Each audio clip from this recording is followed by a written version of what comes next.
Ruth, capítulo 2, esse é o texto que nós vamos meditar nessa noite. Nós estamos indo pela Nova Almeida atualizada. Mantenha a sua Bíblia aberta enquanto a gente faz um pequeno flashback, quer dizer, uma pequena volta. A gente relembra algumas coisas que são importantes para que nós continuemos expondo esse texto. O livro de Ruth é um livro fantástico, é um livro de quatro capítulos. Ele é escrito, né? A tradição judaica atribui a Samuel, ao juiz, ou o último, ou o profeta ali, né? O último sacerdote, o sumo sacerdote Samuel, como o autor, mas também é provável que a própria linhagem real de Davi tenha pedido para alguém redigir, juntar os documentos, né, histórias, e guiado pelo Espírito Santo, trazer essa narrativa, ou mostrar para nós essa história, que é uma história lindíssima, mas quando você a lê de um ponto de vista literário, ela é digna das melhores novelas, dos melhores filmes, dos melhores romances. E sim, Ruth você pode lê-la como se fosse uma narrativa, porque ela é de fato um texto narrativo, mas como eu brinquei semana passada, dava um dorama, não dava? O pessoal que gosta aí de dorama, uma história de romance, uma história de amor, mas principalmente a história de amor de Deus pelo seu povo. A história de um Deus que ama o seu povo, apesar de todas as dificuldades e infidelidades que esse povo tem com ele. Ele foi escrito aproximadamente entre 1380 e 1050 a.C., então mais de 1000 anos antes de Cristo, de nós então aproximadamente 3000 anos antes de nós. É um texto antigo. Tem uma coisa que perguntaram para mim: vem cá, pastor, falamos dos Moabitas, mas quem são os Moabitas? Eu fiz um pequeno resumo para a gente poder saber um pouco mais aqui. Os Moabitas, eles descendem daquela linhagem de Ló. Para quem não sabe, lá em Gênesis capítulo 19, ficou um pouco baixo aqui, eu acho que de um computador para outro ficou um pouco baixo, mas quando dá uma cortada aqui eu posso falar para vocês, tá ok? Provavelmente alguns desses slides não vão aparecer completamente, mas eu posso lê-los aqui, eu tenho eles na minha tela aqui, tá bom? E esse povo, ele nasce de uma situação muito difícil. Nasce a partir de um incesto. O que é o incesto? É quando um pai ou uma mãe tem relações com o seu filho ou sua filha. E essa é a condição de nascimento desse povo. Os Moabitas, inclusive a palavra Moab, ela significa do pai, ou vindo do pai. Os Moabitas, eles são descendentes de um incesto do pai com uma filha, Ló como uma das suas filhas. Então, como Ló era um parente, um sobrinho de Abraão, os Moabitas são um parente distante do povo de Israel, que descende de Abraão, Isaac, Jacó e toda essa descendência que vem posteriormente. E realmente, como todas as coisas que começam em pecado dificilmente são consertadas, os Moabitas, eles se tornam inimigos, e está aqui embaixo, mas não vai aparecer na última parte, eles se tornam inimigos do povo de Deus, do povo de Israel. Eles são um povo idólatra, eles são um povo que por muitas vezes guerreia contra o povo de Deus, invade o povo de Deus, saqueia, mata, faz muitas coisas terríveis. E eles são pessoas que naquele tempo não tinham qualquer acesso a Deus, qualquer graça de Deus derramada sobre eles. Então, Israel sofria muito na mão dos Moabitas. Mas aí, como falamos na semana passada, nós também precisamos lembrar que Israel era um povo que, ao invés de ser o povo da aliança com Deus e caminhar com Deus de forma muito firme, ele era um povo que abandonou a vida e o próprio relacionamento com Deus. Deixando isso de lado, eles acabam abandonando toda aquela história que Deus havia criado com seus antepassados. O relacionamento, a fé que os pais viveram, que os avós provaram. A geração seguinte simplesmente rejeita, porque ela não quer mais contato com isso, ou porque ela ignora os feitos de Deus. E até a gente conversou, né? A gente viu isso. A cada geração que vem passando, não só nas Escrituras, mas no nosso tempo, nós temos visto um afastamento de Deus. As gerações que vêm vindo após a nós, as mais novas, são gerações que por vezes são muito duras, muito insensíveis, muito distantes de relacionamento e dependência de Deus. Israel não é diferente naquele tempo. E é por isso que eles acabam absorvendo a cultura dos povos à sua volta, desobedecendo a Deus. Porque Deus havia separado o seu povo para ser exclusivamente dele. Mas o seu povo acaba caminhando por caminhos muito distantes, ajuntando-se em casamentos, sociedades, associações com povos vizinhos territoriais que eram inimigos de Deus. Acontece o que com o povo de Deus? Permanece separado, isolado, limpo? O contrário disso. Se corrompe. Dessa forma, falsos deuses começam a aparecer e muitas coisas vão se levantando no meio do povo de Deus. E essa realidade vai acontecendo em diversas e diversas vezes. Nós vamos ver no texto de hoje um pouquinho sobre leis. Eu sei que temos irmãos aqui que são da área jurídica, alguns que estão aí estudando, pessoal aí, do direito. E talvez a pregação de hoje vai me deixar um pouco mais alegre ou um pouco despertado sobre isso. Nós vamos falar um pouco sobre leis. E tem duas leis, pelo menos no texto de hoje, que elas têm que ser explicadas primeiramente, para que quando nós lemos o texto, elas façam sentido. Deus, ele dá leis para o seu povo. Muitas vezes nós ouvimos hoje que a lei não era boa, não era perfeita, não é útil, não serve para nada para nós. E não é bem assim. O fim da lei, a finalidade da lei é mostrar que você e eu sozinhos não conseguimos cumpri-la. A finalidade da lei é Cristo, Ele cumpre a lei de forma plena. Então, a lei em si é boa, como Romanos capítulo 7 ensina. Mas o problema somos nós que não temos condições de cumpri-la corretamente. Há duas leis em Ruth que estão sendo estabelecidas e que são determinantes para que a gente compreenda o que o texto está ali explicando. A lei dos estrangeiros e a lei da respiga. Não está errado, respiga. O que é isso? É uma lei de colheita, uma lei de semeadura, onde eles estão colhendo. Onde os estrangeiros e as pessoas que são pobres, elas são assistidas. Essas leis são baseadas no Pentateuco, os primeiros livros lá, Gênesis, Êxodo, Levítico, Números e Deuteronômio. Especialmente nesse texto, olhando para Levítico e para Deuteronômios. São dois livros que vão trabalhar isso. E elas serviam para resguardar o povo de Deus de contatos, de culturas idólatras que viessem desviar o coração deles.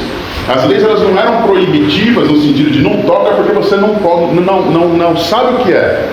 Deus, ele tem um propósito de manter o seu povo puro, de manter o coração do seu povo distante de falsos ensinos, de Deus, de contatos errados. Deus quer um povo para Ele que seja santo, que seja parecido com Ele, que possa se comunicar com Ele. Dessa forma, as leis são dadas para proteger.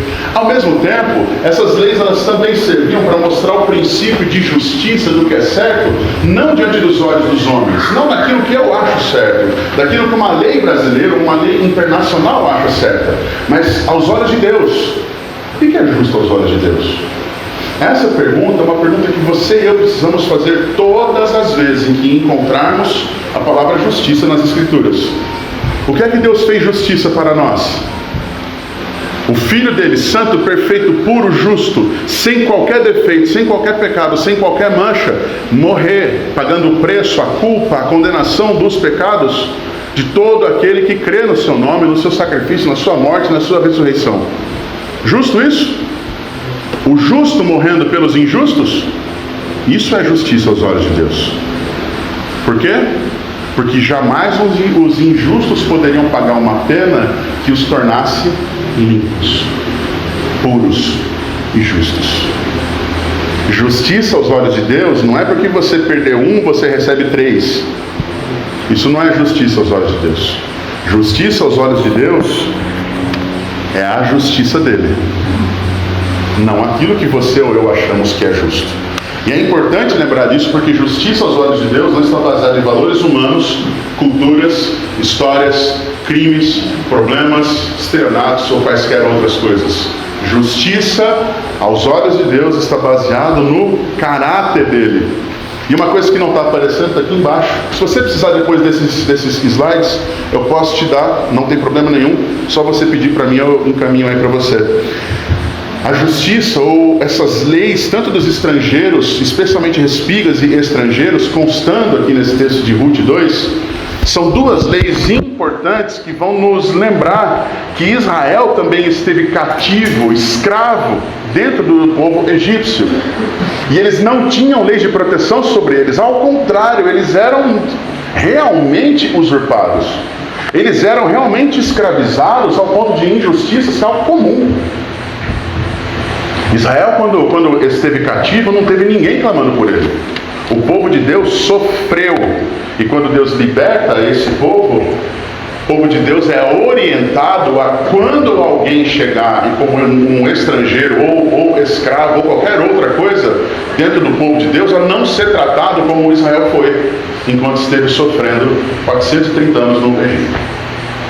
Essas leis, então, elas vão nos ajudar a compreender, por exemplo, a primeira lei é a lei da respiga. Essa lei, baseada aqui em Levítico 19, versículos 9 e 10, e o outro aqui embaixo é Levítico 23, 22, é uma lei que liberava aos estrangeiros e aos pobres, viúvas, pessoas que não tinham condição, a situação de quando eles chegassem em qualquer lugar onde houvesse colheitas, eles poderiam chegar nesses locais, e depois que os donos das terras passassem colhendo as suas partes, eles poderiam colher o que sobrava.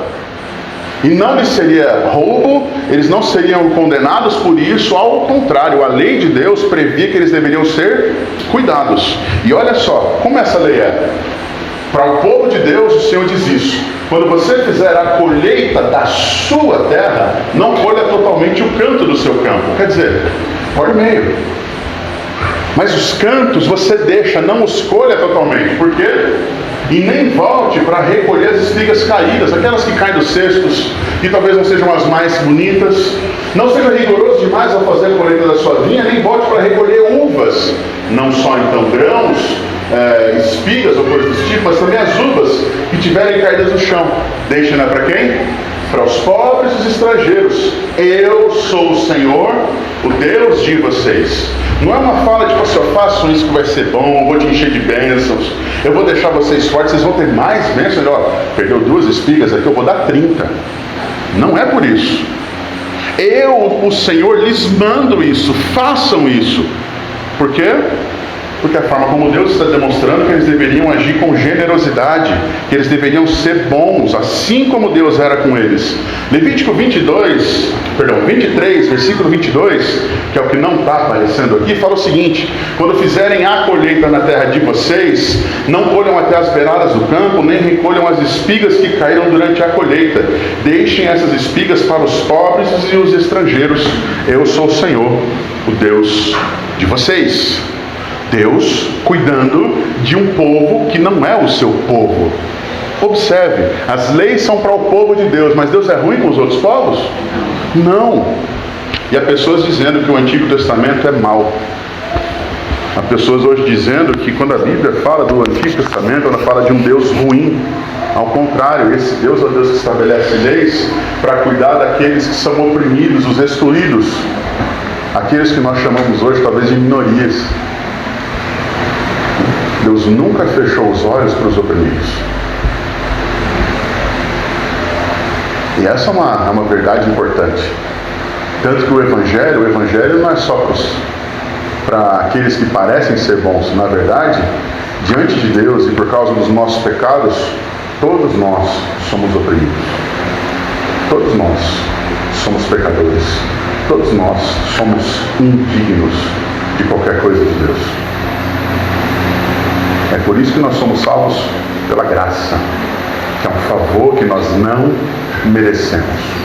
Não é por méritos, não é por obras, não é porque eu sou bom ou porque eu sou santo, porque eu me acho bom, porque eu me fiz santo. Nossa santidade diante do Senhor, de acordo com a justiça dele, é considerada como um trapo sujo, um trapo de imundícia. Não é isso que as Escrituras ensinam.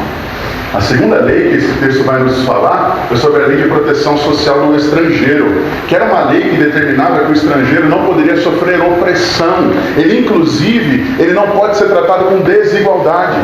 Muitas pessoas falam, a Bíblia fala sobre escravidão, mas entenda bem, a Bíblia fala de povos que escravizavam. Deus nunca gostou disso. E ele não orientava o seu povo a que escravizasse, mas ainda que o povo de Deus tivesse escravos, haviam leis que proibiam, por exemplo, que os escravos fossem escravos eternos. Só para você ter uma base, escravidão no Antigo Testamento ou no povo de Deus, ela durava 7 anos. Após os 7 anos, aquele escravo era livre e ele poderia se tornar até sócio do dono da terra onde ele foi escravo. O dono da terra era responsável pela casa, pelos filhos, pelos cuidados dos seus empregados, que eram seus escravos. Só para a gente ver como essa questão de justiça da lei de Deus é completamente diferente daquilo que falam hoje que a Bíblia é, de que Deus é mau e apoia a escravidão. Cuidado para não cair em conto de internet, gente que não lê a Bíblia, mas gosta de falar mal de Deus. Olha o que Êxodo capítulo 22, verso 21 fala sobre o estrangeiro, aquele que não é nativo e que está no meio do povo de Deus. Não maltrate o estrangeiro, não o oprima. Por quê? porque vocês foram estrangeiros na terra do Egito. Vocês sabem o que é sofrer na mão de um povo que não cuidava e que não tinha temor de Deus. Não façam com os outros aquilo que vocês sofreram. Não oprimam, não tratem com extorsão, não roubem, não maltratem. Ao contrário disso. Um texto interessante que está aqui embaixo, não vai aparecer inteiro, é Deuteronômio 10, versículos 17 e 19, que vão nos ensinar que Deus não trata ninguém com parcialidade desde o Antigo Testamento. E Ele faz justiça ao órfão e ao estrangeiro, dando-lhes comida, dando-lhes proteção. E o povo de Deus deve amar o estrangeiro e o órfão. Por quê? Porque eles já foram, Israel já foi estrangeiro, já foi órfão, já foi oprimido, enquanto esteve exilado por um povo, enquanto esteve cativo nas mãos de um povo estrangeiro. Então, uma pergunta importante, e aqui uma pergunta de curiosidade: será que existiam leis como a de Ruth 2 em outros povos? O código de Hammurabi, que é um código babilônico, uma lei babilônica, ela tinha leis também que lidavam com estrangeiros, mas essas leis eram em benefício do povo babilônico, não do estrangeiro. A lei de Eshnunna, não sei nem como fala isso, mas é do povo da Mesopotâmia. Ela também tinha lei que falava sobre estrangeiros e sobre pessoas vulneráveis, mas essas leis, elas protegiam o próprio povo mesopotâmio. Eram leis que regiam como você deveria mandar ou dominar sobre essas pessoas. E a lei dos hititas, do Império Hitita, também agia da mesma forma. Todos esses povos, eles eram povos que estavam pela volta, próximos a Israel. Egito, Mesopotâmia, os hititas, Mar Mediterrâneo. O que o Pentateuco falava? Os mandamentos, as leis que Deus fez para o povo dele, eram leis que serviam para curar o seu povo, mas para abraçar e tratar com igualdade os povos que adentravam a Israel e aos arraiais do povo de Deus. Então, leis para estrangeiros, leis para órfãos, leis para viúvas, leis para pobres. Quem são esses? Tem alguém em Ruth que está passando por isso? Tem estrangeiro em Ruth? Própria Ruth. Órfão? Pessoas sem marido, sem pai, sem mãe, viúvas? Pobres? Noemi vai ditosa, volta vazia. Todas essas leis, elas estão servindo como meios de guarda e proteção para o povo de Deus nesse tempo. A gente vai ler o texto. Depois de explicar tudo isso, eu vou tomar um gole d'água, porque eu estou com a goela seca, como se fala. Ruth 2, nós vamos ler o capítulo inteiro, versos 1 a 23. Acompanhe comigo, por favor. A palavra do Senhor diz assim: Noemi tinha um parente de seu marido, dono de muitos bens, da família de Elimeleque, o qual se chamava Boaz. Ruth, a moabita, disse a Noemi: deixe-me ir ao campo para apanhar espigas atrás daquele que me permitir fazer isso. Noemi respondeu: vá, minha filha. Ela se foi. Chegou ao campo e apanhava espigas atrás dos ceifeiros. Por casualidade, entrou na parte do campo que pertencia a Boaz, que era da família de Elimeleque. Eis que Boaz veio de Belém e disse aos ceifeiros: que o Senhor seja com vocês. E eles responderam: que o Senhor o abençoe. Depois, Boaz perguntou ao servo encarregado dos ceifeiros: de quem é essa moça? O servo respondeu: essa é a moça moabita que veio com Noemi da terra de Moabe. Ela me pediu que a deixasse recolher espigas e ajuntá-las entre os feixes após os ceifeiros. Assim, ela veio e ficou aqui desde amanhã até agora. Só parou há pouco para descansar no abrigo. Então Boaz disse a Ruth: escute, minha filha, você não precisa ir colher em outro campo, nem se afastar daqui. Fique aqui com minhas servas. Fique atenta ao campo onde forem colher e vá atrás delas. Eu dei ordem aos servos para que não toquem em você. Quando você ficar com sede, vá até as vasilhas e beba da água que os servos tiraram. Então Ruth se inclinou e, encostando o rosto no chão, disse a Boaz: porque o senhor está me favorecendo e se importa comigo, se sou uma estrangeira? Boaz respondeu: Já me contaram tudo o que você fez pela sua sogra, depois que você perdeu o marido. Sei que você deixou pai, mãe e a terra onde nasceu, e veio para um povo que antes disso você não conhecia. O Senhor lhe pague pelo bem que você fez, que você receba uma grande recompensa do Senhor, Deus de Israel, sob cujas asas você veio buscar refúgio. Então Ruth disse: meu caro Senhor, você está me favorecendo muito, pois me consolou e falou ao coração dessa tua serva, e eu nem mesmo sou como uma das suas servas. Na hora de comer, Boaz disse a Ruth: venha para cá e coma do pão. Molhe o seu bocado no vinho. Ela se sentou ao lado dos ceifeiros, e Boaz lhe deu grãos tostados e cereais. Ela comeu até ficar satisfeita, e ainda sobrou. Quando ela se levantou para ir apanhar espigas, Boaz deu essa ordem aos seus servos: deixe que ela apanhe espigas até no meio dos feixes, e não sejam rudes com ela. Tirem também algumas espigas dos feixes que deixem cair, e deixem cair, para que ela as apanhe, e não a repreendam. E assim Ruth esteve apanhando espigas naquele campo até de tarde. Depois debulhou tudo o que havia apanhado, e foi quase 20 litros de cevada. Ela pegou o cereal e voltou para a cidade. E a sogra viu quanto de cereal ela havia conseguido apanhar. Ruth também deu para sua sogra a comida que lhe havia sobrado, depois que ela comeu, até ficar satisfeita. Então Noemi perguntou: onde você foi colher hoje? Onde trabalhou? Bendito seja aquele que acolheu você com tanta generosidade. E Ruth contou à sua sogra onde havia trabalhado. E acrescentou: o nome do homem com quem trabalhei hoje é Boaz. Então Noemi disse à sua nora que ele seja abençoado pelo Senhor Deus, que não deixou de ser bondoso, nem para com os vivos, nem para com os mortos.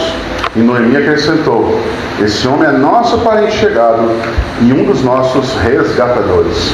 Então Ruth, a moabita, disse: ele também me disse que eu posso continuar com os servos dele, até que eles terminem de fazer a colheita. Noemi respondeu: é melhor mesmo que você vá com as servas dele, minha filha. No outro campo, poderiam maltratar você.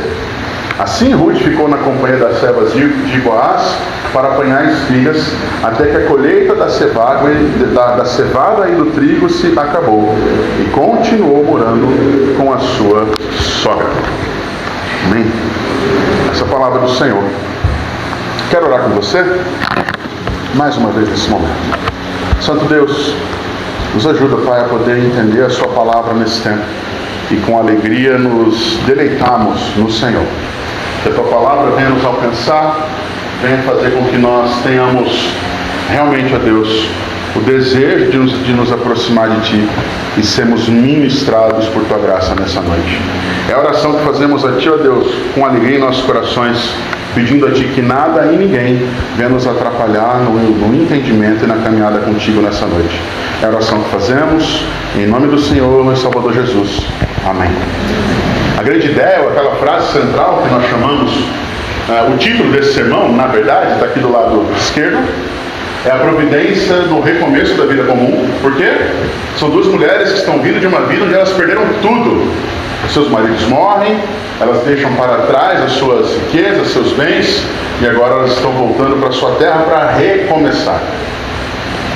E a grande ideia, a mensagem central é, e eu vi que já não está cabendo ali o finalzinho, se você estiver anotando, eu dito aqui para você.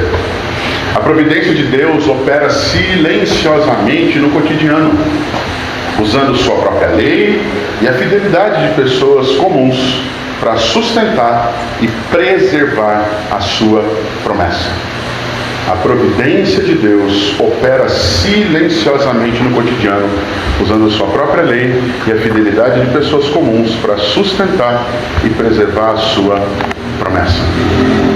Nós vamos ver nesse texto de hoje, então, que Deus opera no ordinário. O que é o ordinário?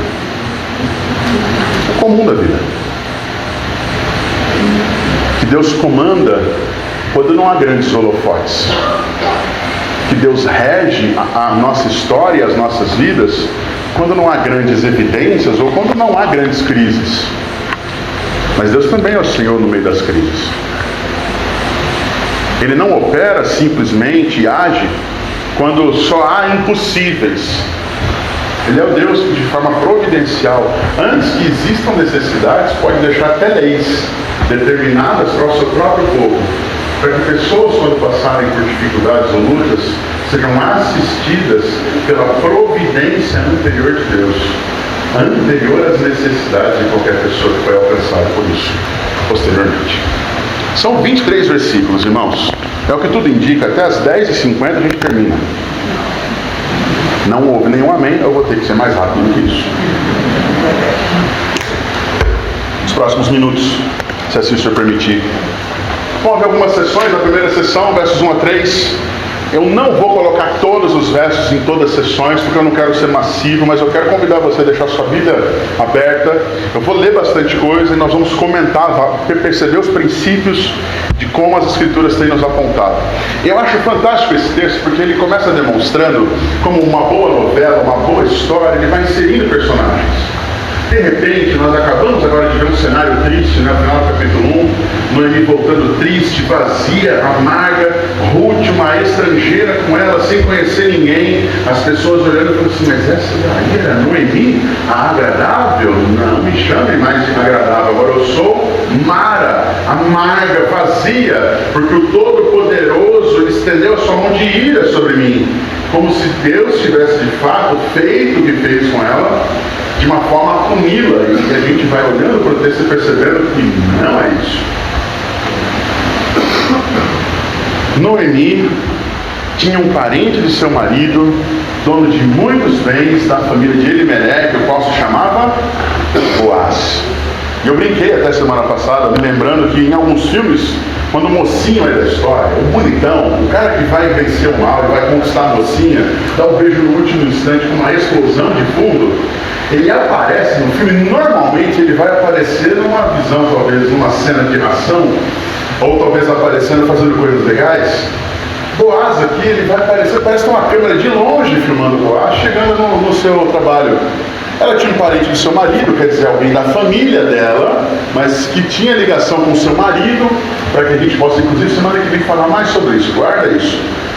Elimeleque é parente de Boaz.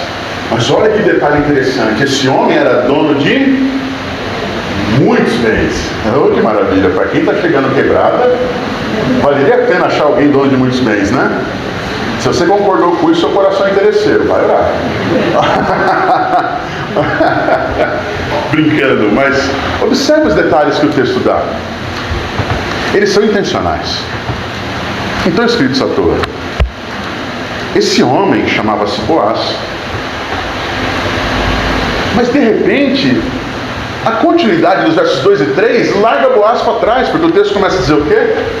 Ruth, a Moabita, disse a Noemi. Aí vai embora o texto. E ela diz o quê? Deixe-me ir ao campo e apanhar as espigas atrás daquele que me permitiu fazer isso. Por quê? Noemi provavelmente é uma senhora, e além disso ela está em uma situação emocional, mental, espiritual, vazia. Ela muito provavelmente não tinha condições de por si só levantar sustento. Noemi está numa condição que ela é uma dependente de uma estrangeira, que é a Ruth, a sua nora. Ruth não conhece as leis, não conhece as pessoas, não conhece os lugares. Acabou de chegar. Se você chegou aqui com Extrema nos últimos dias e está mais perdido do que cachorro que caiu de caminhão, mudança, é uma sensação similar à sua. Se você está aqui procurando trabalho, procurando recomeçar nessa cidade, a situação de Ruth e a sua são muito similares. Ainda mais se você tiver pessoas sob a sua responsabilidade para que você cuide. O texto vai nos mostrando que Ruth, ao invés de lamentar, se oprimir e se vitimizar, ela fala, eu preciso ir ao campo para apanhar espigas atrás de quem me permitir fazer isso. E Noemi responde, vá minha filha. O verso 3 é um texto sensacional que pela graça de Deus eu tenho na próxima página. Porque ela se foi, chegou ao campo e apanhava espigas atrás dos ceifeiros. Tudo bem aqui? Ela foi trabalhar, achou trabalho, um local que oferecesse condições para que ela trabalhasse. Ela conhecia os lugares? Conhecia as pessoas? Agora olha só, sabendo Deus que teria gente um dia que estaria lendo esse texto aqui, não faz ideia de como era o contexto, Olha a palavra que o Senhor coloca para continuar a versão do texto no verso 3. Por casualidade entrou na parte do campo que pertencia a Boaz, que era da família de Elimeleque. Por casualidade? Por acaso? A tradução mais literal daquela palavra hebraica lá é mais ou menos assim: e aconteceu o que aconteceu. Para nós não faz muito sentido, mas em hebraico, quando eles querem reforçar uma coisa, eles repetem. Quando eles querem dizer que uma coisa aconteceu realmente assim, sem qualquer pretensão, eles falam, e aconteceu o que aconteceu. Para nós, por acaso. Olha só que interessante, aquilo que você e eu consideramos acaso, sorte, a Bíblia chama de soberania. Deus chama de providência. A hora que o Wilson começou a ler os textos de hoje aqui, e o filho terminou a sua palavra aqui, você leu o versículo de Provérbios 16, verso 9, que ele está aqui, mas não está aparecendo aí para vocês. Provérbios 16, 19 afirma o seguinte: o coração do homem traça o seu caminho, mas o Senhor lhe dirige os passos.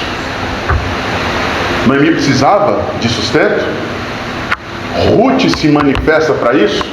Ela não conhece a terra, não conhece as leis, não conhece as pessoas, e ela, por disposição própria, vai. Ela poderia dizer: que sorte! Deus está dizendo: eu estou provendo. Ela sabia? Não há casualidade para o povo de Deus. Não há sorte. Não há livramento que tenha sido fruto de sorte. Não há bênção que tenha sido sorte. Não há encontros que sejam casualidade. A sua vinda aqui hoje não é por acaso. A situação que você vive hoje não é por acaso. Não foi sorte ou azar. O coração do homem pode traçar seus caminhos, mas as Escrituras afirmam que é o Senhor, que é o Deus da aliança.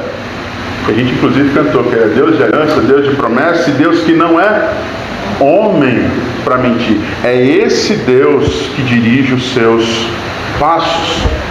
Dois textos nas Escrituras vão nos ajudar. A gente acabou de ler um e o outro é esse aqui, Provérbios 16, 33. Mesmo capítulo, versículo 33. As Escrituras afirmam o seguinte sobre essa história de acaso: para fazer sorteio são lançados os dados, mas toda decisão procede do Senhor.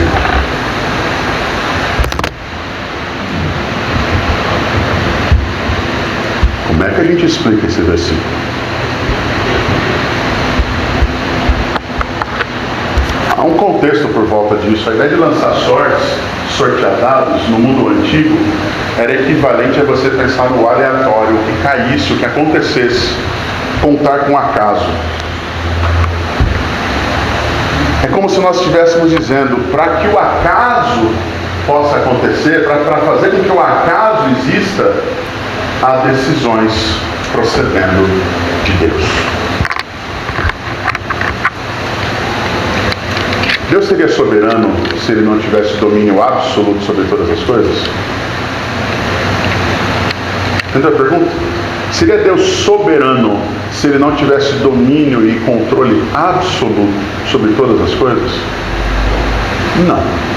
Porque se houver uma coisa que eu puder tomar decisões que Ele não tenha conhecimento, ou que Ele não saiba, ou que Ele não tenha caminhos traçados sobre isso, essa minha percepção sobre Deus, de que Ele talvez não tome decisões, faz com que Ele não seja Deus.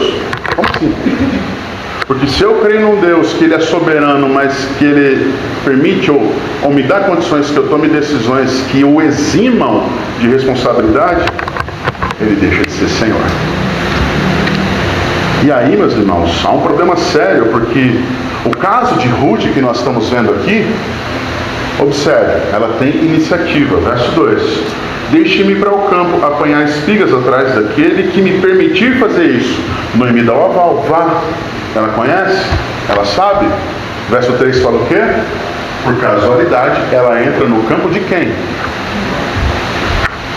De Boaz, que ela nem sabia quem era, nem sabia das leis e não fazia ideia que ele seria alguém que poderia prover sobre ela. O acaso na vida de Ruth é o que Deus chama de providência. Antes da necessidade, ele já havia provido. Boaz e Ruth se encontram. E como é que esse encontro vai acontecer? E vai haver a primeira interação direta aqui, porque no verso 4, o texto bíblico afirma lá o seguinte: eis que Boaz veio de Belém e disse aos seus ceifeiros, que o Senhor esteja com vocês. E eles responderam, que o Senhor o abençoe. Parênteses importante. Que patrão bacana, né? Ele chega para os seus empregados e não está pedindo relatório primeiro. Ele não fala bom dia e já quer que eles produzam. Que Deus da aliança esteja com vocês. Como é que esses homens respondem? Que o Deus da aliança, que o Senhor esteja contigo. Boaz já começa a demonstrar que o caráter dele é bem diferente do que talvez a gente imagina.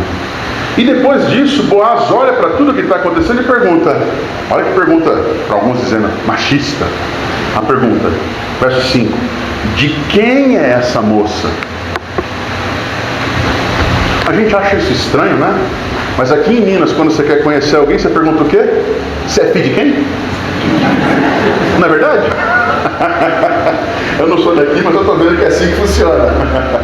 Não tanto aqui em Estrela, mas subindo é bastante assim. Você é filho de quem? Essa moça ali. Eu não conheço aquela. Quem é aquela moça? E os servos, bem atentos ao que está acontecendo, no verso 6 respondem, essa moça é a Moabita que veio com Noemi da terra de Moabe. Espera aí. O texto não fala se Ruth conversou com essas pessoas. Mas lembra que quando elas, lá no capítulo 1, estão chegando, as mulheres da cidade estão à volta, porque os homens estão nos campos. E aqui um parênteses importante. Não era um trabalho na cidade, é um trabalho nos campos. Então não é como se você trabalhasse aqui em Extrema, no centro, andasse um pouquinho. É um trabalho onde Ruth está atravessando a cidade, indo para os campos fora da cidade, mas que ainda pertencem ao município, por assim dizer. Como se ela estivesse trabalhando agora na zona rural. Ela chegou no centro da cidade, mas agora a história dela está sendo conhecida em todo lugar, inclusive nos arredores.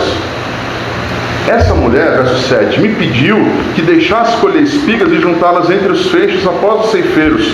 Assim ela veio e ficou aqui desde a manhã até agora. Trabalhadeira essa moça, não?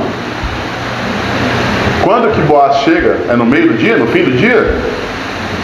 Se ele é o dono da terra, ele não vai lá para trabalhar, ele vai para ver os resultados. Abençoa o seu povo primeiro. Pergunta quem é aquela moça. E ouve agora sobre ela, sobre quem ela é. Ela respeitou, porque ela pediu para colher. E ela realmente é uma mulher o quê? Trabalhadora. Porque agora, a gente viu no começo do texto, Boaz chegando e apresentando um pouco do seu caráter. Mas nós estamos olhando para Ruth e percebendo que o testemunho dela agora é de uma mulher realmente comprometida, respeitada, trabalhadora, talvez sem conhecimento de Deus, sem conhecimento sobre Deus. Mas as falas que vêm sobre ela fazem com que esse primeiro encontro onde Boaz e Ruth estão, seja um encontro onde características sejam definidas. Isso é proposital do texto. A sequência do texto, dos versículos 8 até o versículo 13, vamos apontar que há uma generosidade e proteção de Boaz sobre ela. E é uma sequência natural do texto. A partir do versículo de número 8, vai começar então. Então não é uma coisa que aconteceu depois. É uma sequência natural do texto. Então Boaz disse a Ruth, agora não fala mais com o ceifeiro, está falando com Ruth. Escute, minha filha, você não precisa ir colher em outro campo, nem se afastar daqui. Fique aqui com as minhas servas. Fique atenta ao campo que forem colher e vá atrás delas. Eu dei ordem aos servos para que eles não toquem em você. Quando você ficar com sede, vá até as vasilhas e beba da água que os servos tiraram. Boaz, sem qualquer necessidade, está garantindo proteção e provisão sobre Ruth. Vai trabalhar na roça, sem água, sem comida, sem um local para descansar. Não precisa ir na roça, vai trabalhar em casa, carpir um jardinzão bom. Vai mexer num telhado aí no calor. Vai fazer a manutenção do seu carro no meio da rua, ou em casa, no sol. E não tenha ferramentas, não tenha uma cobertura, não tenha água na sua casa, não tenha um cuidado sobre ti. Possível? É possível fazer. Quanto custa? Quão desgastante seria? Pergunta importante. Boaz precisava fazer isso para ela? Boaz precisava ser generoso com ela? Pela lei, ele só precisaria deixá-la colher. Pela lei, ele não tinha qualquer necessidade, mas Boaz está reconhecendo que ela é humilde, pela forma como ela chegou. Boaz está garantindo proteção e provisão. Olha a humildade dela aqui no verso 10. Quando ela recebe tudo isso, olha o que o verso 10 fala. Então Ruth se inclinou e, encostando com o rosto no chão, disse a Boaz: peraí, qual é a posição dela? Ela está literalmente de joelhos, com o rosto, a testa encostando no chão. Eu não tenho coluna para fazer essa posição aqui para vocês, mas o André vai inventar. Não, pode ficar. Depois não levanta, aquela coisa. Mas é literalmente alguém como se ela estivesse de joelhos, braços esticados e rosto encostando no chão. Um ato de gratidão, mas de completa humildade, de completa rendição. Ela se coloca numa condição humilde e ela fala o seguinte: porque o Senhor está me favorecendo e se importa comigo. Por quê? Porque ela é uma estrangeira. Ela fala: porque o Senhor se importa comigo, eu sou uma estrangeira. Lembra que as moabitas eram até vistas pela tradição como feiticeiras, como mulheres talvez de vida difícil. Não era fácil não. Na verdade, Ruth não era nada disso. E se era, havia abandonado essa vida quando lá no capítulo 1, olhando para Noemi, fala: o teu Deus será o meu Deus, o teu povo, Noemi, é o meu povo. Ela abandona essas coisas e agora, vivendo uma novidade de vida, recebe de um homem que ela não tinha qualquer necessidade de receber. Ela recebe generosidade. E o verso 11 e 12 vai demonstrar o porquê disso. Ela pergunta e Boaz fala: já me contaram tudo que você fez pela sua sogra depois que você perdeu o seu marido. Sei que você deixou pai, mãe, a terra onde nasceu e veio para um povo que antes disso você não conhecia. E olha, fala agora de Boaz. Lembra como ele trouxe bênção na vida dos seus empregados?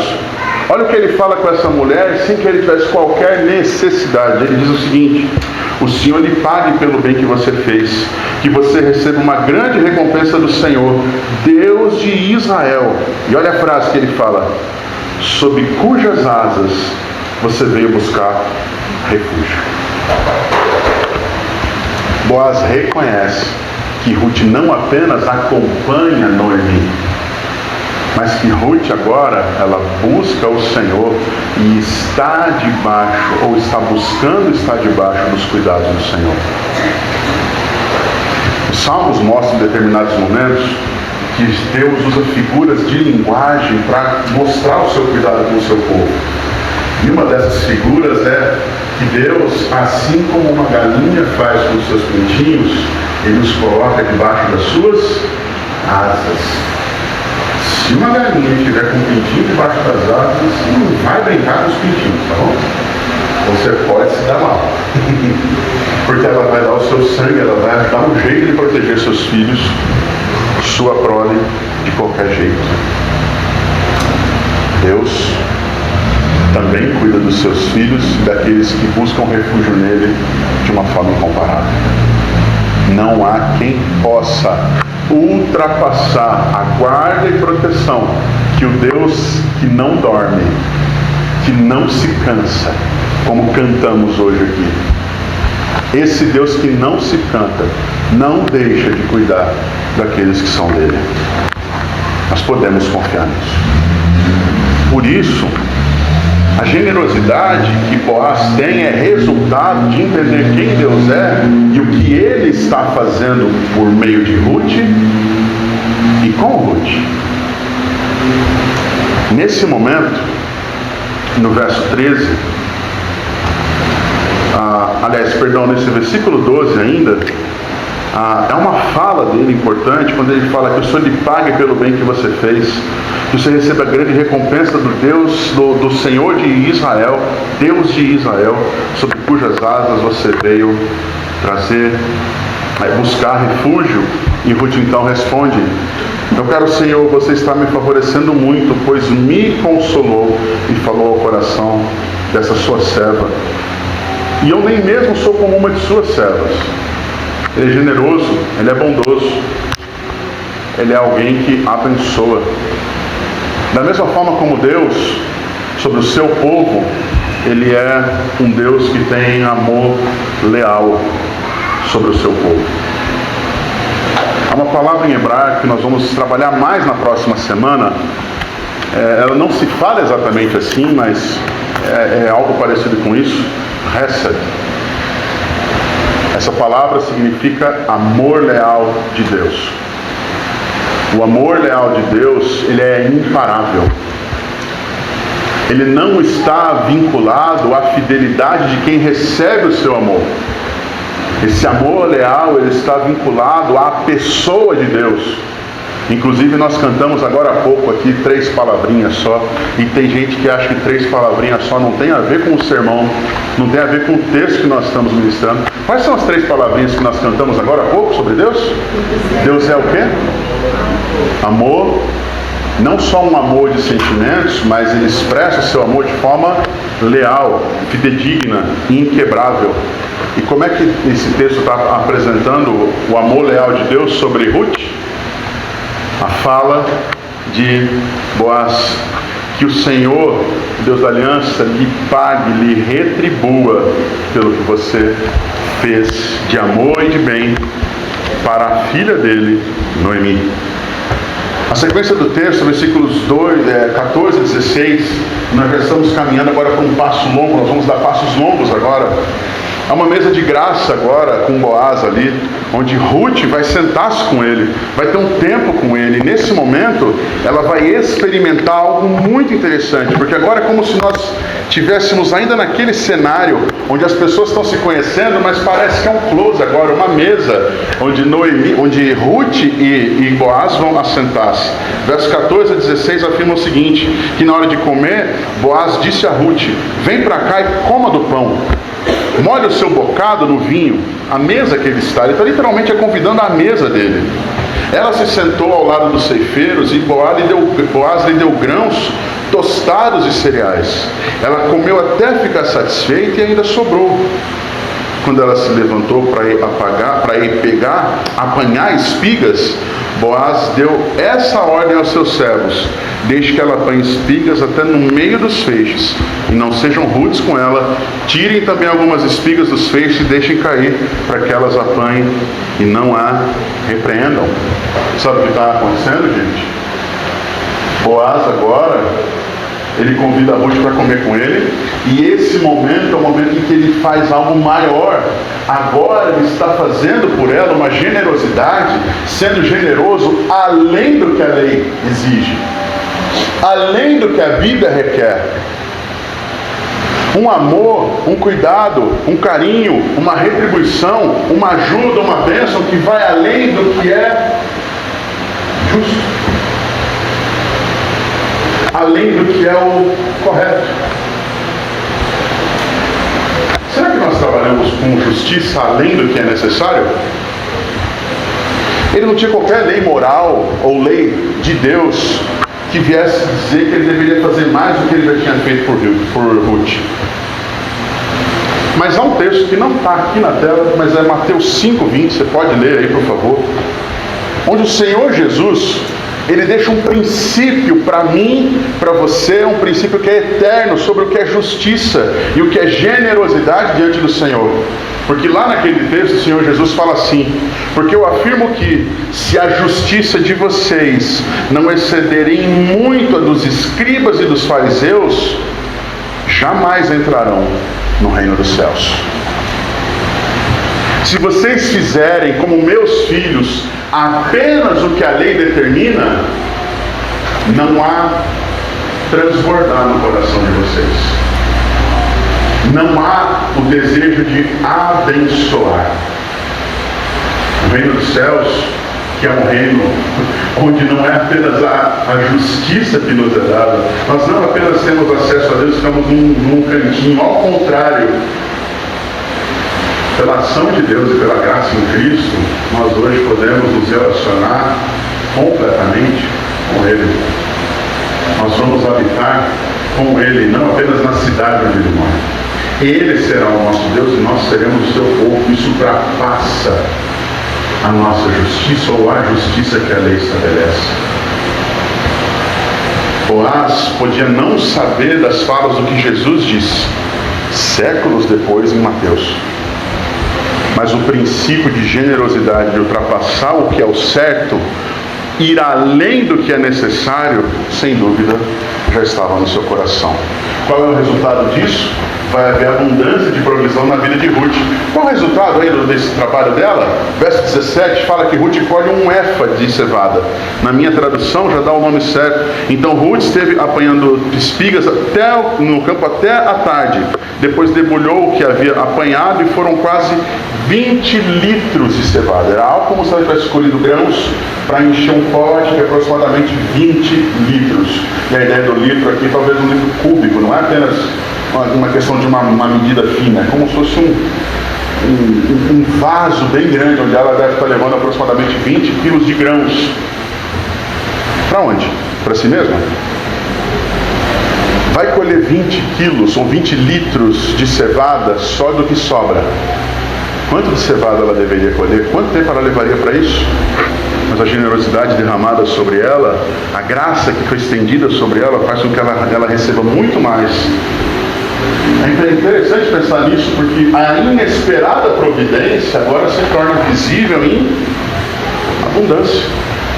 Lembra que ela entrou por acaso na terra? Acaso, irmãos? Na providência de Deus, ela não teria cuidado só para aquele dia, ela teria bênçãos além do que ela esperava. Efésios 3:20 tem uma frase que nós precisamos lembrar, e é uma afirmação sobre o caráter e a graça de Deus que nós precisamos cultivar. Aquele que é poderoso para fazer infinitamente mais do que tudo que pedimos ou pensamos. É a esse Deus que servimos. Eu não estou dizendo que aonde você colocar a planta do seu pé, você vai ficar rico, porque a Bíblia não fala isso. Mas eu estou dizendo que Deus provê, Deus cuida, Deus como Senhor guarda, Deus como Pai direciona de formas que você nunca imaginou ou jamais pediu. Ele sempre vai além do que você e eu esperamos. Ruth, 20 litros de cevada, verso 18 afirma que ela pega todo o cereal e agora volta para a cidade. Quem trabalhou o dia inteiro, trabalho braçal, e agora está voltando com 20 litros de cevada nas costas, mais o vaso, que não era pequeno, se fosse saco, era grande também. Essa mulher é de garra, fibra, alguém que Deus abençoa. Ela leva tudo para Noemi, e quando chega lá, Noemi fica alegre e reconhece a providência de Deus, que é o diálogo de Ruth e Noemi. E essa cena final é o momento onde Noemi reconhece toda a bondade de Deus, onde ela fala lá no versículo de número 20. No versículo de número 19, o texto bíblico começa dizendo o seguinte: então Noemi perguntou: aonde você foi colher hoje? Onde trabalhou? Bendito seja aquele que acolheu você com tanta generosidade. Ruth então conta a sua sogra onde havia trabalhado e ainda acrescentou: o nome do homem com quem trabalhei hoje é Boaz. Então Noemi disse à sua nora: que ele seja abençoado pelo Senhor Deus, que não deixou de ser bondoso nem para com os vivos e nem para com os mortos. E acrescentou: esse homem é nosso parente chegado e um dos nossos resgatadores. Está indo bem o texto, mas que história é essa que Deus agora abençoou ou está cuidando até dos mortos? Como assim? que Noemi está dizendo aqui? Noemi só pode dizer isso quando ela ouve a frase: o nome do homem com quem trabalhei hoje é Boaz. Noemi sabe quem é Boaz. Ele é um parente de Elimeleque. Na semana que vem nós vamos falar um pouco sobre uma outra lei do Antigo Testamento que estava ativa e vigente nesse tempo, que é a chamada da lei do levirato, que é a lei da preservação da linhagem daqueles que já morreram, mas que precisa que a sua linhagem, que a sua família, que o seu nome, a sua semente, o seu sangue frutifique. Não há mais um marido para Ruth, não há um marido para Noemi, mas ainda há um Deus que provê, inclusive alguém para ela. Noemi fala que esse homem seja abençoado. Deus não deixou de abençoar apenas os vivos, mas também ser bondoso para com os mortos. Por quê? Porque por meio de Boaz, Noemi está dizendo que é possível que possa haver um resgatador, alguém que possa servir como meio de que a família de Boaz possa prosseguir, de Elimeleque possa prosseguir e continuar dentro das linhagens de Deus. A alegria que há nesse momento aqui, talvez para nós, pela nossa cultura, não seja conhecida, não seja perceptível, mas há uma alegria vigente aqui no coração de Noemi, porque é o primeiro momento em que ela começa a agir de uma forma diferente. Lembra no capítulo 1 quando ela fala: olha, ainda que houvesse esperança em mim para ter filhos, e agora ela olha e fala assim: Ruth, esse homem é parente chegado nosso e pode ser nosso resgatador, ele pode nos voltar a trazer dignidade por pertencermos à família e estarmos agora debaixo da graça de Deus. O verso 23 vai nos apontar isso. Esse homem é nosso parente chegado e um dos nossos resgatadores. Como é que o texto começou? Por casualidade, Ruth entra numa terra para trabalhar, e essa terra é a terra de Boaz. Como é que o capítulo 2 está terminando? Casualidade? O coração do homem traça o seu caminho, mas o Senhor dirige os passos. Ruth decidiu colher espigas. Não está aparecendo aqui embaixo, mas eu escrevi aqui: Deus a conduziu para o campo onde ela pisaria e encontraria o seu caminho de redenção. Não era só sobre alimento, é sobre providência naquilo que a gente não enxerga. Por isso, a gente começa a concluir, entendendo na teologia de Ruth 2, que a providência de Deus é invisível. Nem sempre nós estamos vendo Deus agindo, mas Deus nunca deixa de agir. Nós não vemos Deus falando ou agindo diretamente. Você viu aqui no texto? Deus aqui intervindo e fazendo algo, claro. Então Deus disse, então Deus fez. Tem aqui no texto? Mas Ele está conduzindo os passos de Ruth. Ele está preparando o encontro dela com Boaz. E agora, mais para frente, Ele está preservando a linhagem de Davi. E Deus está preparando o caminho para o Messias. Por quê? A gente vai ver no final do capítulo 4. Mas Ruth é uma mulher que está inserida na genealogia do rei Davi, que é de onde vem a genealogia do Senhor Jesus. O livro de Ruth não é um livro que caiu aqui por acaso. Nós estamos vendo uma coisa importante, e eu começo a conclusão nesse momento. Eu tenho feito as conclusões em Ruth com uma pergunta: como é que Ruth 2 nos ensina valores para a vida? O primeiro deles é que Deus governa a história por eventos comuns. Nós sempre achamos que Deus faz grandes coisas. Deus é Deus de grandes coisas. Mas Ele é o Deus que pode mudar a sua história por um simples culto comum que você foi num domingo à noite em março. E você entendeu que Ele é presente na sua vida para os grandes eventos, mas também para o cuidado pessoal e diário. Por quê? Porque Deus dirige decisões simples. Deus dirige encontros cotidianos E Deus também te leva a lugares que aparentemente são aleatórios, por acaso. Eu me lembro de uma irmã em Monte Alto, alguns anos atrás, quando eu era pastor lá. Haviam 3 igrejas na mesma rua da nossa. A nossa era a primeira batista, e haviam 3 igrejas descendo a rua, que era uma rua longa, lá para baixo. Ela havia conversado com uma amiga dela para ir numa outra igreja. Ela errou o endereço e foi na nossa. Por acaso. E por acaso Deus alcançou a casa dela, por acaso Deus restaurou o casamento dela, e por acaso Deus salvou o filho dela. Do dia para a noite, 4 anos de história. Mas por um erro, ela foi na igreja errada.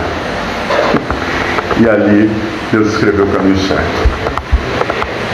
Às vezes, irmãos, nós nos esquecemos que Deus é o Deus que tem providência no ordinário, na vida comum. Esse é o cuidado do cotidiano, o arroz e feijão de todo dia. O almocinho que você talvez não ache tão gracioso amanhã, é Ele quem vai sustentá-lo, para que daqui a um tempo você possa desfrutar de algo melhor, ou oferecer a quem não tem algo para comer junto com você. Mesmo que seja um arrozinho, feijão e um ovo. E é muito bom comer arroz, feijão e ovo, né? Eu particularmente gosto bastante. O que é que Ruth 2 nos ensina? Que valores para a vida Ruth 2 tem nos trazido? Deus está mostrando que fidelidade, humildade e generosidade nunca são ignorados por Ele. Aonde a gente vê isso? Tanto em Ruth quanto em Boaz. O amor leal, ele é reconhecido por Deus e ele é recompensado. Ruth permanece leal a Noemi, prover sobre ela num tempo que ela não poderia prover.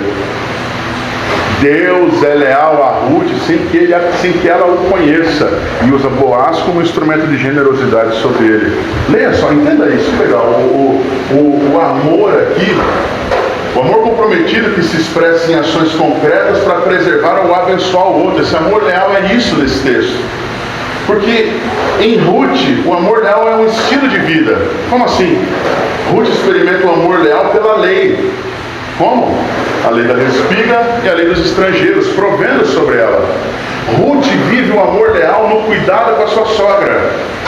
E aqui não aparecendo o item C, Boaz, ele reconhece que Deus está sendo leal com ela, com Ruth. E o que ele é com ela? Generoso, fazendo muito além do que a lei exigia que ele fizesse. Como é que Ruth 2 nos ensina? A providência divina, então, caminha junto com o amor leal humano. Porque Deus age em campos de trigo.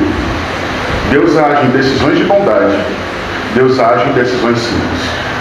Deus age quando você senta com seu filho e compartilha do amor leal dele com o seu filho. Deus age quando você perdoa aquela pessoa que não consegue nem olhar no seu rosto.